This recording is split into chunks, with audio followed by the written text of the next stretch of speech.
Hello everyone, मैं advocate Sumit Chaudhary और आज की इस वीडियो में हम कवर करेंगे stages of criminal proceedings under the भारतीय नागरिक सुरक्षा संहिता 2023। देखिए ये हमारा नया कानून है, ठीक है। ये रिप्लेस करता है सीआरपीसी को। हमारा एक पुराना कानून था सीआरपीसी, जो क्रिमिनल प्रोसीडिंग्स को गवर्न करता था। जो भारतीय नागरिक सुरक्षा संहिता है, ये इस सीआरपीसी को अब रिप्लेस करता है। तो जो अब नया कानून है हमारे पास, वह भारतीय नागरिक सुरक्षा संहिता, जो कि हमें अब पढ़ना है, और ये रिप्लेस करता है सीआरपीसी को। नहीं, जो भारतीय नागरिक सुरक्षा संहिता 2023 है, ये बात करता है क्रिमिनल प्रोसीडिंग्स की। They are the various criminal proceedings. तो हम आज की इस वीडियो में क्रिमिनल प्रोसीडिंग्स के बारे में जानेंगे कि कौन कौन सी प्रोसीडिंग्स होती हैं, कौन कौन सी स्टेजेस हैं, व्हाट आर दो स्टेजेस इन क्रिमिनल प्रोसीडिंग्स। तो कंप्लेंट से लेके जजमेंट तक की क्या क्या प्रोसीडिंग्स हैं, फ्रॉम कंप्लेंट टू जजमेंट, हम इस वीडियो में सारी प्रोसीडिंग्स के बारे में जानेंगे। तो आइए शुरू करते हैं हम अपनी इस वीडियो को और जानते हैं कौन कौन सी स्टेजेस होती हैं क्रिमिनल प्रोसीडिंग्स की। तो ये हमारा भारतीय नागरिक सुरक्षा संहिता 2023। देखो, जब भी कोई ऑफेंस होता है, ठीक है, जब भी अगर कोई ऑफेंस होता है तो सबसे पहले उस ऑफेंस के रिगार्डिंग होती है एफआईआर, ठीक है। लेट्स सपोज ये एक एफआईआर, जिसको हम बोलते हैं फर्स्ट इन्फॉर्मेशन रिपोर्ट, ठीक है। सबसे पहले अगर कोई ऑफेंस हुआ तो उस ऑफेंस की क्या होगी, एफआईआर रजिस्टर होगी, जो होती है अंडर सेक्शन 173। ये जो मैं सेक्शंस लिख रहा हूँ, ये नए सेक्शन के अकॉर्डिंग है, BNSS से भारतीय नागरिक सुरक्षा संहिता के सेक्शंस में लिख रहा हूँ। तो आप इनको इसी सीक्वेंस में याद करें, ठीक है। जब भी कोई ऑफेंस होगा तो उसकी एफआईआर रजिस्टर होगी, दैट इज़ अंडर सेक्शन 173, ठीक है। जब एफआईआर रजिस्टर होती है तो एफआईआर रजिस्टर होते ही तुरंत इन्वेस्टिगेशन शुरू हो जाती है, ठीक है। ये इन्वेस्टिगेशन कौन करता है? तो आपको याद रखना कि जब भी एफआईआर रजिस्टर होगी तो इन्वेस्टिगेशन हमेशा पुलिस ऑफिसर करता है। पुलिस ऑफिसर यानी कि आईओ, इन्वेस्टिगेशन ऑफिसर एक अपॉइंट करा जाता है। जो इन्वेस्टिगेशन ऑफिसर है, यही क्या करता है, इन्वेस्टिगेशन करता है। अब इन्वेस्टिगेशन में क्या क्या चीज़ें आती हैं, थोड़ा और जान लेते हैं। तो जब भी किसी ऑफेंस की एफआईआर रजिस्टर होगी, पुलिस एफआईआर रजिस्टर करेगा। मान लो कोई मर्डर की एफआईआर रजिस्टर हुई, ठीक है, लेट्स सपोज मर्डर, कहीं मर्डर हो गया, उसकी एफआईआर रजिस्टर हुई।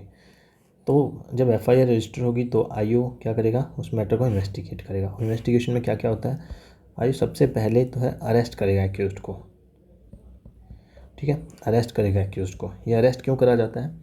इसका बेसिक पर्पस होता है कि जो एक्यूज्ड है, अरेस्ट करा जाएगा एक्यूज्ड को, अरेस्ट ऑफ एक्यूज्ड।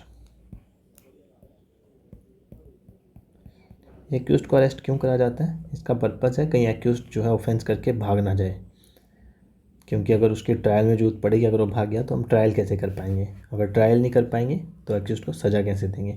तो बेसिकली एक्यूज्ड को सज़ा दिलाने के लिए हम एक्यूज्ड को क्या करते हैं, अरेस्ट करते हैं सबसे पहले, ताकि वो एब्सकॉन्डिंग ना हो जाए, ठीक है, और ताकि वो भाग ना जाए। दूसरा पर्पज़ है कि वो एविडेंसेस को टेम्पर ना करे, ठीक है, कि एविडेंसेस को ख़राब ना करे, विटनेसेस को डराए धमकाए नहीं, जो एविडेंसेस उनको हम प्रिजर्व कर सकें, इसलिए एक्यूज्ड का अरेस्ट करा जाता है।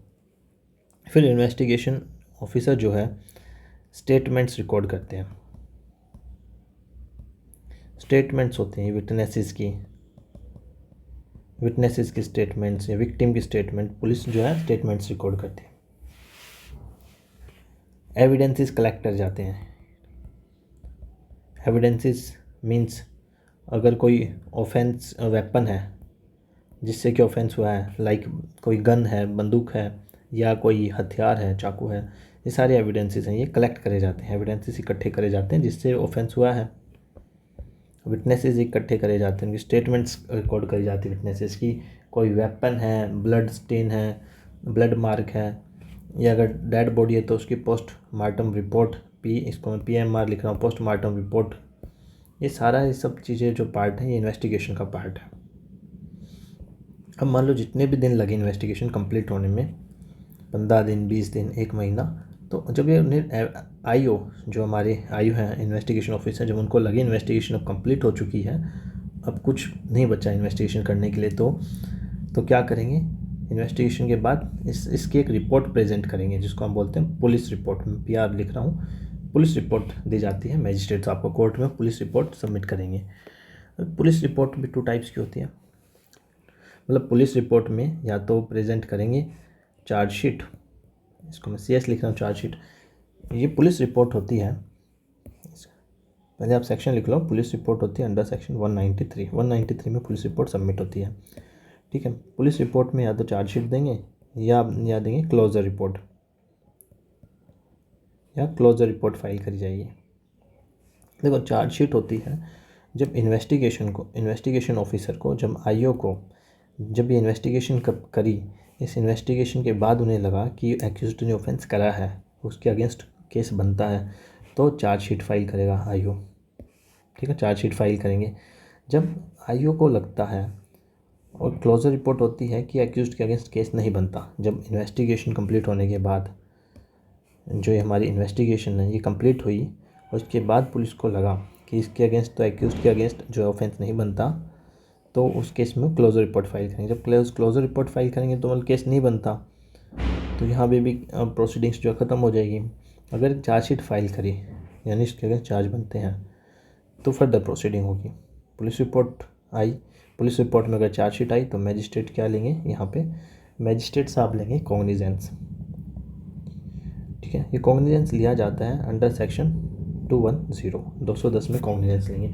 कॉग्निजेंस का कोई क्लियर कट डेफिनेशन BNSS में कोई मेंशन नहीं है, बट कॉग्निजेंस का आप मतलब समझ सकते हो कि जब जो है मैजिस्ट्रेट साहब अपना जुडिशियल माइंड अप्लाई करते हैं, जुडिशियल माइंड अप्लाई करते हैं किसके बेसिस पे, चार्जशीट को देख के उन्हें लगता है कि मेरे को आगे ट्रायल करनी चाहिए, इस केस को फर्दर केस को फर्दर जो है बढ़ाना चाहिए, मेरे को एक्शन लेना चाहिए। मतलब जब जुडिशियल मैजिस्ट्रेट एक्शन लेने की सोचते हैं तो कॉग्निजेंस लेते हैं। ठीक है, कॉग्निजेंस लेंगे 210 में कॉग्निजेंस होगा। जब वो कॉग्निजेंस लेने की सोचेंगे तो फिर क्या करेंगे, एक इशू ऑफ प्रोसेस करेंगे, जिसको मैं लिख रहा हूँ इशू ऑफ प्रोसेस। ठीक है, ये होता है issue of process. Issue of process में मैजिस्ट्रेट साहब या तो सम्मन इशू करेंगे या वारंट इशू करेंगे। ठीक है, देखो सपोज करो जब इन्वेस्टिगेशन हुई थी, जब यहाँ इन्वेस्टिगेशन हुई थी, लेट्स सपोज इशू प्रोसेस में या तो सम्मन इशू करेंगे या वारंट इशू करेंगे। अगर यहाँ जो मान लो, ये मैंने आपको बताया था कि यहाँ इन्वेस्टिगेशन जब हुई थी, ये इन्वेस्टिगेशन हुई थी, इस दौरान एक्यूज्ड को अरेस्ट कर लिया था। अगर मान लो एक्यूज्ड का अरेस्ट हो रखा है तो उसके लिए प्रोडक्शन वारंट भी इशू करे जा सकते हैं। अगर मान लो अरेस्ट हुआ था लेकिन उसको बेल मिल गई तो सम्मन इशू करेंगे। ठीक है, अगर वो एब्सकॉन्टेड हो गया, एक्यूज्ड का अरेस्ट नहीं हुआ और एक्यूज्ड जो है भाग गया, तो उस केस में वारंट इशू करेंगे। ठीक है, जिसको बेसिकली कोर्ट में बुलाने के लिए इशू करे जाते हैं। ठीक है, कॉग्निजेंस के बाद मैजिस्ट्रेट साहब क्या करेंगे, या तो इशू प्रोसेस करेंगे, इशू प्रोसेस में क्या हुआ तो सम्मन इशू करेंगे, वारंट इशू करेंगे। ठीक है, सम्मन इशू करके या वारंट इशू करके उनको कोर्ट में बुलाया जाएगा। तो जब वो कोर्ट में आएगा एक्यूज्ड, तो यहाँ होगा supply of documents. Supply of documents ये होते हैं अंडर सेक्शन 230 भारत BNSS नागरिक सुरक्षा संहिता 230 में सप्लाई करी जाती है डॉक्यूमेंट्स। ये कौन से डॉक्यूमेंट्स होते हैं, अब ये सारे वही डॉक्यूमेंट्स हैं जो पुलिस ऑफिसर ने यहाँ इन्वेस्टिगेशन के दौरान इकट्ठे करे थे और जो पुलिस रिपोर्ट में पुलिस मैजिस्ट्रेट साहब को दिए थे। तो ये सारे डॉक्यूमेंट्स जो हैं ये एक्यूज्ड को दिए जाते हैं under section 230। Supply of document किसको दिए जाएंगे, सारे डॉक्यूमेंट्स ये दिए जाएंगे टू एक्यूज्ड। एक्यूज्ड को क्यों दिए जाते हैं, ताकि एक्यूज्ड जो है अपनी डिफेंस प्रेजेंट कर सके कोर्ट में जब उसके अगेंस्ट ट्रायल स्टार्ट हुई। ठीक है, अगर उसको पता ही नहीं होगा एक्यूज्ड को क्या उसके अगेंस्ट क्या क्या चार्जेस लगे हैं, तो अपनी डिफेंस कैसे पेश करेगा कोर्ट में। तो ताकि वो अपनी डिफेंस ले सके, इसीलिए एक्यूज्ड को डॉक्यूमेंट्स की सप्लाई करी जाती है। 230 में उनको डॉक्यूमेंट्स दिए जाते हैं। ठीक है, जब डॉक्यूमेंट्स दे देंगे एक्यूज्ड को तो कोर्ट में एक नेक्स्ट डेट लगती है जिसको हम बोलते हैं फ्रेमिंग ऑफ चार्ज।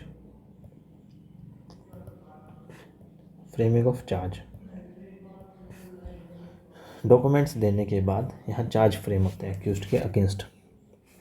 देखो, एक शुरुआती दौर में मान लो जब मैंने आपको बताया था कि जब शुरू होता है यहाँ एफआईआर, जब एफआईआर लॉन्च होती है तो कुछ सेक्शन यहाँ भी लिखे जाते हैं कि मर्डर हुआ तो मर्डर के सेक्शंस लिख दिए, ठीक है, या अटेम्प्ट टू मर्डर हुआ, जो भी हुआ ये पुलिस ऑफिसर लिखता है। लेकिन ये जो सेक्शन यहाँ लिखे, ये फाइनल चार्जेस नहीं है। फाइनल चार्जेस बनते हैं यहाँ पे फ्रेमिंग ऑफ चार्ज, कोर्ट लगाता है चार्ज, तो फ्रेमिंग ऑफ चार्ज होगा, ठीक है। अब फ्रेमिंग ऑफ चार्ज होने के बाद एक्यूज्ड के अगेंस्ट चार्ज लगाए जाएंगे। उसने मर्डर करा तो मर्डर के चार्जेस लगेंगे, या थेफ्ट करा तो थेफ्ट के चार्जेस लगेंगे, ठीक है। चार्ज लगने के बाद फिर अगला जो स्टेप होता है प्ली ऑफ गिल्ट, जिसको हम बोलते हैं plea of guilt. Plea of guilt, plea of guilt में होता है मजिस्ट्रेट साहब जो है एक्यूज्ड से पूछा जाता है कि आपके अगेंस्ट जो है, आपके अगेंस्ट ये चार्ज लगे हुए हैं, मान थेफ्ट का चार्जेस, आपने थेफ्ट चोरी करी है क्या, नहीं, बताओ आप, हाँ या ना, ठीक है। अगर प्ली ऑफ गिल्ट में अगर एक्यूज्ड जो है यस बोलता है तो मैजिस्ट्रेट साहब यहाँ भी उनको जजमेंट सुनाया जा सकता है, जजमेंट सुनाए जा सकते हैं, यहाँ भी जजमेंट दिया जा सकता है, उसको सज़ा सुनाई जा सकती है। अगर उसने नो कहा, नहीं, कि मैंने ऑफेंस नहीं करा, तो इस केस में क्या हुआ, यहाँ से ट्रायल स्टार्ट हो जाएगी, ठीक है। तो द प्ले ऑफ गिल्ट। लेकिन जरूरी नहीं है कि अगर एक्यूज्ड ने यहीं पे यस कह दिया तो मैजिस्ट्रेट साहब जो है सज़ा सुनाएंगे। इस स्टेज पे भी अपना जुडिशियल माइंड अप्लाई करेंगे। हो सकता है वो किसी और को बचाने के लिए झूठ बोल रहा हो, तो अगर मैजिस्ट्रेट साहब को लगे क्या ये झूठ बोल रहा है तब भी ट्रायल करी जा सकती है, ठीक है। प्ली ऑफ गिल्ट स्टेज होती है, इसमें एक्यूज्ड से पूछा जाता है कि उसने ऑफेंस करा है क्या नहीं, और कबूल करता है क्या नहीं। प्ली ऑफ गिल्ट के बाद जो अगला स्टेप है जिसको हम कहते हैं, यहाँ से प्ली ऑफ गिल्ट के बाद ट्रायल्स मान लो, अब जो नेक्स्ट स्टेप है वह प्रोसिक्यूशन एविडेंसेस का। प्ली ऑफ गिल्ट के बाद प्रोसिक्यूशन एविडेंसेस आते हैं। प्रोसिक्यूशन एविडेंसेस मतलब कि जो देखो, प्रोसिक्यूशन जो होता है विक्टिम को हमेशा स्टेट रिप्रेजेंट करता है, ठीक है, और स्टेट रिप्रेजेंट करता है, इसी को हम प्रोसिक्यूशन कहते हैं। तो मतलब कि ये विक्टिम साइड को स्टेट रिप्रेजेंट करता है, ठीक है, स्टेट करता है पब्लिक प्रोसिक्यूटर के थ्रू, तो हम इनको बोलते हैं प्रोसिक्यूशन एविडेंसेस। तो यानी विक्टिम की साइड से प्रोसिक्यूशन जो अपने एविडेंसेस रखेंगे कोर्ट में, ठीक है। फिर उसके बाद अब ये स्टेज है, देखो प्रोसिक्यूशन एविडेंसेस यहाँ कंप्लीट हो गए, प्रोसिक्यूशन एविडेंसेस सारे आने के बाद कोर्ट में, तो यहाँ से क्या है स्टेज, ये बर्डन ऑफ प्रूफ शिफ्ट हो रहा है एक्यूज्ड पे। अब एक्यूज्ड की एविडेंसेस आएंगे इसके बाद, ठीक है। तो जब यहाँ से प्रोसिक्यूशन एविडेंसेस के बाद डिफेंस एविडेंस, यानी एक्यूज्ड अपने एविडेंसेस पेश करेगा। लेकिन इससे पहले एक स्टेज आती है बीच में, प्रोसिक्यूशन एविडेंस जहाँ ख़त्म होंगे, यहाँ कोर्ट जो है स्टेटमेंट रिकॉर्ड करेगा। इस स्टेज पे एक स्टेटमेंट होगी एक्यूज्ड की, स्टेटमेंट अंडर सेक्शन 351 की स्टेटमेंट होती हैं ये, जो कि मैंडेटरी है, कोर्ट को रिकॉर्ड करनी पड़ेगी। ये एक्यूज्ड की स्टेटमेंट होगी, ठीक है। इसमें क्या होगा, कोर्ट को जो एक्यूज्ड जो है पर्सनली एक्सप्लेन करेगा अपने सर्कमस्टांसेस, जो बताना चाहता है कोर्ट को कि मैंने किस किस सर्कमस्टांसेस में ये सारे काम करे, थेफ्ट करा मैंने किस सर्कमस्टांसेस में करा, या जो भी अपनी बातें जो है पर्सनली कोर्ट को बताना चाहे बता सकता है। इस स्टेटमेंट के बाद आती है बारी डिफेंस एविडेंस की। स्टेटमेंट रिकॉर्ड होगी 351 में, फिर उसके बाद जो है डिफेंस एविडेंस स्टार्ट हो जाएंगे। और डिफेंस एविडेंस के बाद दोनों साइडों के जो है एविडेंसेस कोर्ट ने सुन लिए, प्रोसिक्यूशन के एविडेंसेस भी सुन लिए, डिफेंस के एविडेंस भी सुन लिए। अब जो नेक्स्ट स्टेज आएगी वो आएगी जजमेंट की स्टेज पे जाके जजमेंट दिया जाता है, ठीक है। जजमेंट होगा कन्विक्शन का या एक्विट का। कन्विक्शन, इसको सज़ा दे दी, या फिर एक्विट का, उसको छोड़ दिया कि भाई उसके अगेंस्ट जो है एविडेंसेस जो है उसके अगेंस्ट प्रूव नहीं हो पाए, और जो है हम एक्यूज्ड को छोड़ दें बाइज्जत बली। तो ये जो हमने स्टेजेस देखी, ये सारी की सारी स्टेजेस हैं क्रिमिनल प्रोसीडिंग्स की स्टेज हैं। ये मैंने आपको बताई एफआईआर से लेके, मैंने आपको बताया कि एफआईआर से लेके जजमेंट तक हमने ये सारी स्टेज जो है कवर करी, जजमेंट तक, ठीक है। ये FIR से जजमेंट तक मैंने आपको सारी जो स्टेजेस हैं सब मैंने आपको डिस्कस करी। जो हमारा BNSS है, भारतीय नागरिक सुरक्षा संहिता, वो इन्हीं स्टेजेस के बारे में बात करता है। अब जो आगे की जो वीडियोस हैं, दूसरी फर्दर जो आगे वीडियो बनाऊंगा, हम उनको ये जो स्टेजेस हैं इनके बारे में और एक्सप्लेन करते हुए बनाऊंगा। और इसी तरीके से मैं जो है भारतीय नागरिक सुरक्षा संहिता को कंप्लीट जो है उसके पूरे कंप्लीट लेक्चर जो मैं यूट्यूब पे अपलोड करूँगा। आई होप कि आपको ये सब समझ में आया होगा। अगर आपको कोई भी स्टेप इसमें समझ नहीं आया, उस पर आप चाहते हो कि उसको डिटेल में पढ़ाया जाए, बताया जाए, तो आप जो है कमेंट सेक्शन में भी आप उसके रिगार्डिंग कमेंट कर सकते हैं। तो आज के लिए इतना ही। Thank you everyone.